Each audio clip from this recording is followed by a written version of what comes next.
Welcome back to the channel. My name is Brad, and today, we're going to look at the new fund from NEOS, NIHI, which is going to be an international fund. And we'll get into that, and we'll just talk about the markets and everything else while I'm sitting here live. So I greatly appreciate everybody showing up. And as always, nothing is financial advice or any other advice. It's just Brad out on the internet. But I did put some PowerPoint slides together. I was going to do a PowerPoint slide presentation, but then I decided, hey, I'm not going to waste everybody's time doing all these slides, but we're just going to walk through what I think is important. Hey, it has a rate of 0.68 for expense. Now, one key note on this, and the gross expense ratio is 0.75, but they have decided to keep it at 0.68. I just want you to be aware of that. Nothing else, and just informing you what is actually being said. Hey, the fund is going to have target benefits of strategy, be MSCI, and it's going to have 1256 contracts. So just keep that in mind. And it's going to pay out high monthly income. Well, how high? That's why you showed up. So I went out and I downloaded the holdings first thing this morning, and I said, all right, let's see what they're doing. First, they are going to hold IEFA. No problem there. Great to see it. Then they wrote on the exchange MXEA, which, by the way, I can't bring up in TradingView. So I had to go out to the CBOE to look at that, but that's just fine. I won't be able to track it on TradingView like I do other funds. Then I saw the two calls. Well, if I look at the first call being 2,800, right? I'm getting that right off this slide, right? It's 2,800. The next one's 2,825. Well, the first one's 1.05% out of the money. The second one is 1.95 out of the money, assuming the index price was 2,771, which it was when I looked at it this morning. Now, percentage of the portfolio that they wrote on is 56%. And people are going to say, Brad, how did you come up with that? Because I've seen somebody out seeking alpha that obviously can't do math, but we're not going to point fingers. But 2,800 times that by 100, you take the 2,825 and you times that by 100, and then you take that number and you divide it by the $1,004 or 1,000 or 1,004,000 that's actually in the fund, and that's how it came up. And you find out that, hey, it's written on about 56%. There you go. I mean, it's just simple math. They were actually trying to take the option contracts. I don't know what they were doing. Anyway, we're gonna just leave those guys alone. They were doing something out there on Seeking Alpha, and there was an author, right? One of the authors. But we're gonna move on. I'll put some charts together. We're gonna skip these charts because we're gonna get back to them. What you're looking for is they made 37 cents on those options, which is $4.40 for the year at a $50 price. That is somewhere between, it's going to be 8.8 mathematically there, but it's going to be probably somewhere between 8 and 9.5. Now, as the fund grows, they could target more, they could target less. I'm not the fund manager, but it's going to be somewhere in that 8.5, 9% range. And you can take that. NEOS is pretty good about doing that. And we'll just go ahead and bring up the website. I took all this right from the website. If you didn't know, you can download those holdings down here at the bottom and do the same exact math. Right? You can just download them. But I thought that was interesting how they were doing it, how they were writing them out of the money. But let's go ahead and look at the fund that they actually will be holding, which is IEFA. Because I don't know enough about it. So when I look at the holdings, okay, I see it's very diversified. Financials, industrials, healthcare, consumer cyclical, technical, technology, right? Basic materials. You can see how it's broken down. And I looked at the holdings and said, ASML, I know who that is. SAP. If you don't know, SAP stands for Stop All Production. I throw that out. It does not stand for that, but anybody that's used SAP in the United States knows that it stands for Stop All Production. I'm sorry, that's just me telling a couple jokes. Probably shouldn't say that kind of stuff, but okay, I'm going to say it as it is. You can see the top 10 holdings: Shell, Siemens, Toyota Motor Corp. There you have it. Not bad holdings, personal opinion.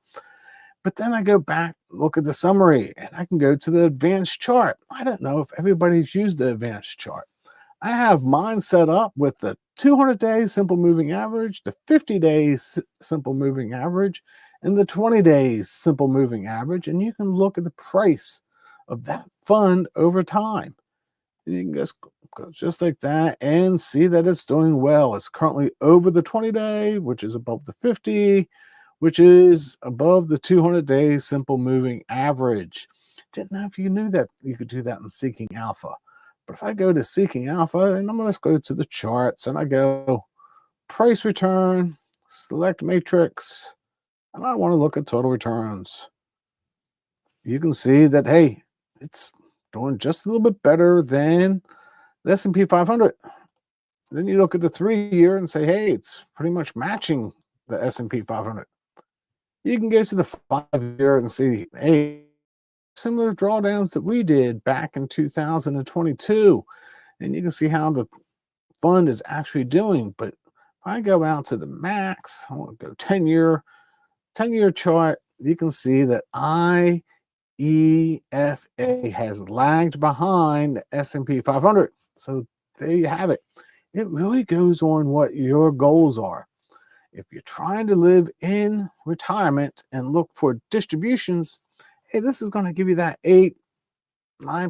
It's going to give you that current monthly income, but it's all about how you guys feel about the actual international fund.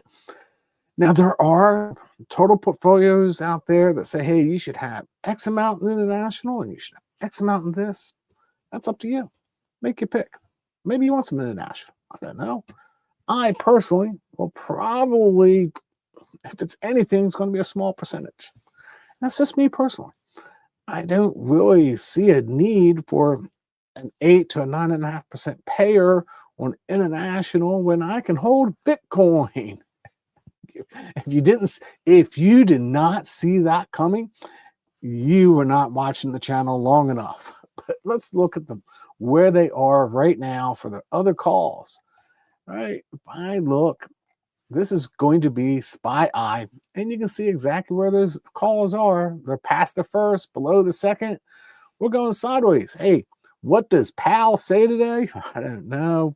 They're going to give us a quarter of a point. I'm going to go ahead and say they're going to give us a quarter of a point. If they give us a half a point, we're going to go right through that second call. I mean, it's just going to skyrocket. But hey, I'm going to say, hey, they're going to probably give us a quarter of a point, and we're going to see the markets do what they do, right? Again, I'm not in a guessing game of where the market's going. I just see this as something that we should be aware of. Now, here's another one. And as long as the market, personal opinion, is above the 20-day and the 50-day simple moving average, there is nothing we really need to do about this, as in hedging, right? Now, when this comes down, maybe we want to start looking at a hedge. But right now, no, not at all. I mean, we can go back to earlier where I broke the 200-day. That is definitely clearly someplace that you probably should have hedged. But anyway, we're just going to move on to QQQI. QQQI has now technically dropped below the second strike, but they're above the first strike. Yeah, that's where it is. Now on the Russell, last month they went through the strike, and I want to just turn this off because I don't need distraction. They went through the strike on the last month, but this month, I don't know if you don't know this, sometimes you gotta do a little clicking. So this is where the local all-time high was. You can see it's starting to come back up there, and you can see that it's not at the second strike yet. Just not there yet. I hold REITs. Look at that. REITs are doing well today. Anything that's doing well is REITs, right? But REITs have been up and down and all over the place. And we're just going to go reset price scale. This is IYRI. You can see that it's below the first strike, not quite going to ever get there to the second strike, but you don't know. And right now, hey, it's done okay. It's paying that 11% and doing just fine. So no reason to stress there on REITs. If I look at the gold fund, wow, it went right through both strikes early in the month, but now it's moving sideways. And if we look at the chart long term, if we look at that chart, you can really just go ahead and go, hey, it really moved sideways for a very long time. Now it broke out. So hopefully we go to a couple more months of sideways movement. I don't know. That's just me. That's just me guessing that we'll just do a little sideways movement before we go back up. But hey, I hold gold. I think it's a good hedge-ish, right? It's still not as good as really hedging the S&P 500, but right now, as long as it's above those moving averages, it beats all sell signals. All right, then we're going to go to Bitcoin. Bitcoin was tapping on their call, but has moved below their first call. And we'll just click this going. BTCI does well, pays you that 24 to 28%, 26. It's really been closer to 28. But there you have it. That's where their calls are at. You can see here the market is red all the way down. Look at that. Oh, STRK is doing okay. All right, or STRC. Stretch.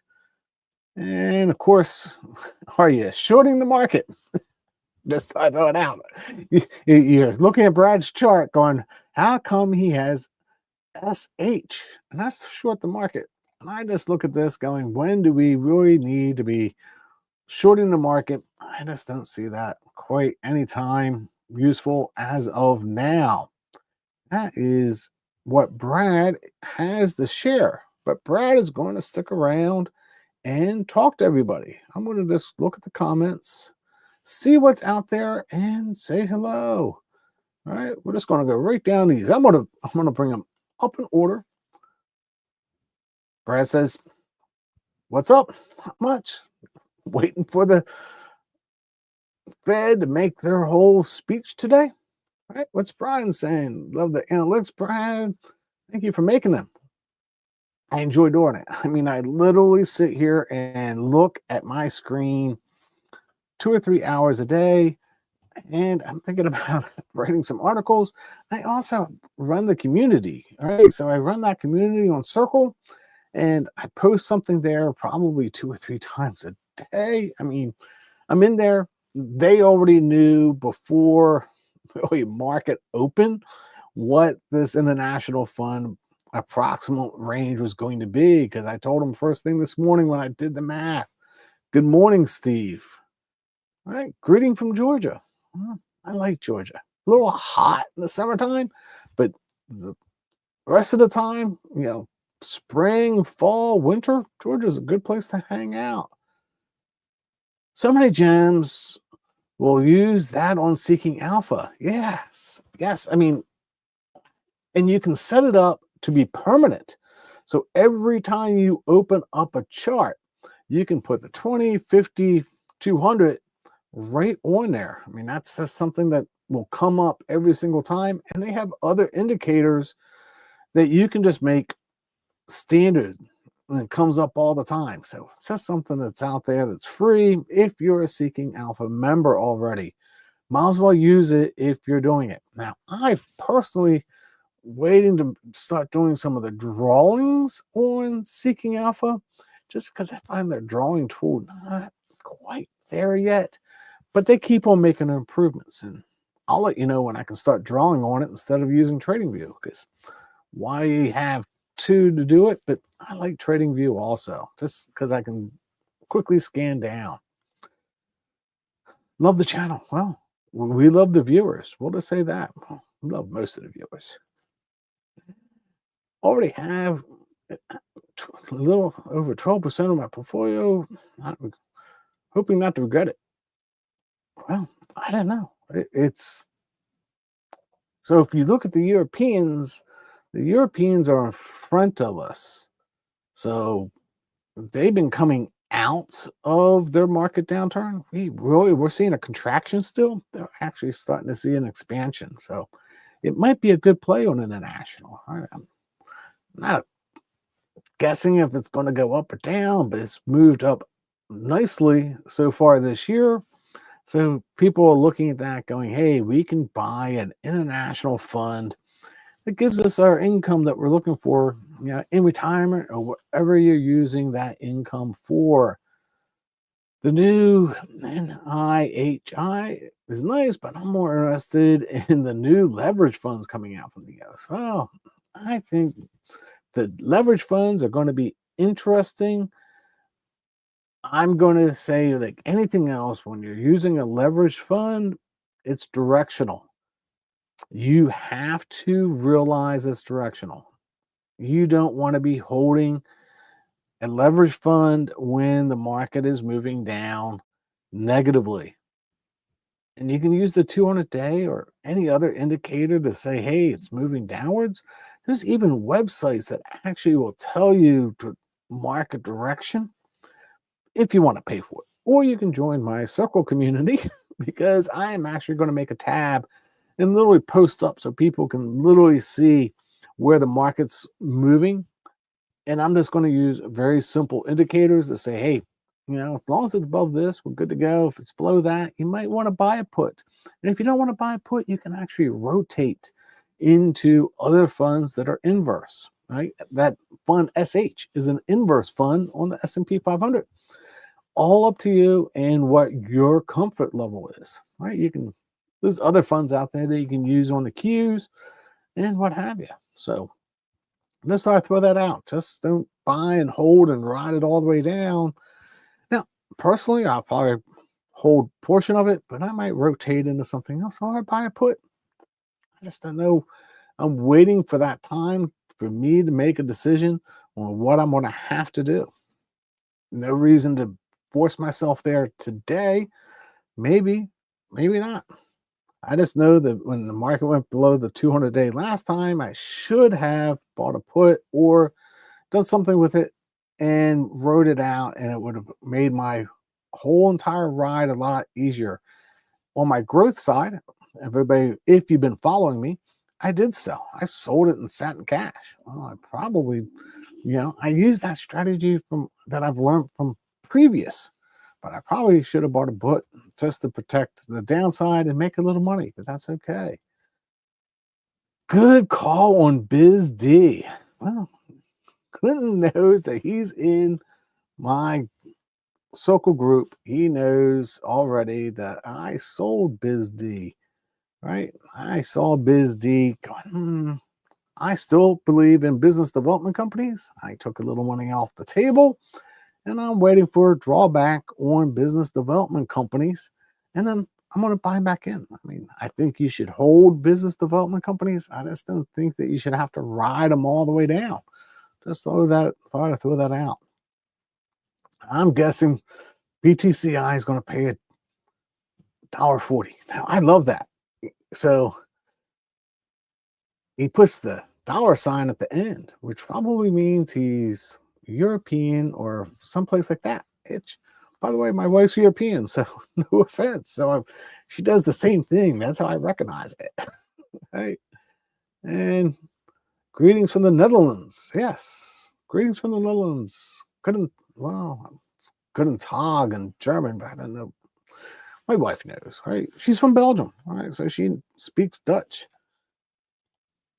Oh, there's John. What's John going to do? I did an international fund with previous employers 401k. Sounds like it did nothing or go down, right? Oh, yeah, probably. Right? He's probably not a big fan of international funds. So to each their own. Remember, it's all directional, right? Get them while the momentum's going up and maybe hedge on the way down, but that's all up to you. So I don't see any more comments. I actually brought up every single comment that I saw. So hopefully you find this entertaining and joyful, and I really appreciate everybody tuning in. So until next time, God bless.